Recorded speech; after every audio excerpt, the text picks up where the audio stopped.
प्रस्तुत भिडियोमा हामी चाउमिन बन्दै गरेको अवस्थालाई देख्न सक्छौँ। मैदालाई कच्चा पदार्थको रूपमा प्रयोग गरेर साधारणतया मिक्सर मेसिनको सहायताले पानी र मैदालाई मिश्रण गरेर केही सुक्खा जस्तो बनाएर प्रस्तुत भिडियोमा देखिएको मेसिनको सहायताले पेलेर यसलाई एउटा पत्ता जस्तो जुन भिडियोमा देख्दै हुन्छ सोही अनुसार पारेर प्रस्तुत भिडियोमै देखिएकै मेसिनको सहायताले हामी सहज रूपमा चाउमिन तयार पार्न सक्छौँ।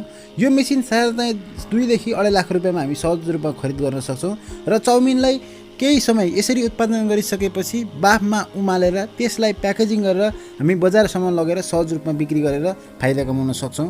यसको मेसिन कहाँदेखि सहज रूपमा खरिद गर्न सकिन्छ, यसको तालिम कहाँदेखि हामी पाउन सक्छौँ, यसमा आउने सम्भावित समस्या वा चुनौतीहरू के हो, चाउमिन कसरी हामीले तयार पार्न सक्छौँ, यावत सम्पूर्ण कुराको बारेमा तपाईँ डिटेल रूपमा जान्न चाहनुहुन्छ भने कमेन्ट गर्न सक्नुहुन्छ। म अवश्य पनि तपाईँको कमेन्टलाई हेरेर नेक्स्ट भिडियो प्रस्तुत गर्नेछु चाउमिन व्यवसाय सम्बन्धी पुरा अन्तर्वार्ता सहितको। तपाईँहरूका लागि त्यो भिडियो अवश्य पनि उपयोगी बन्नेछ।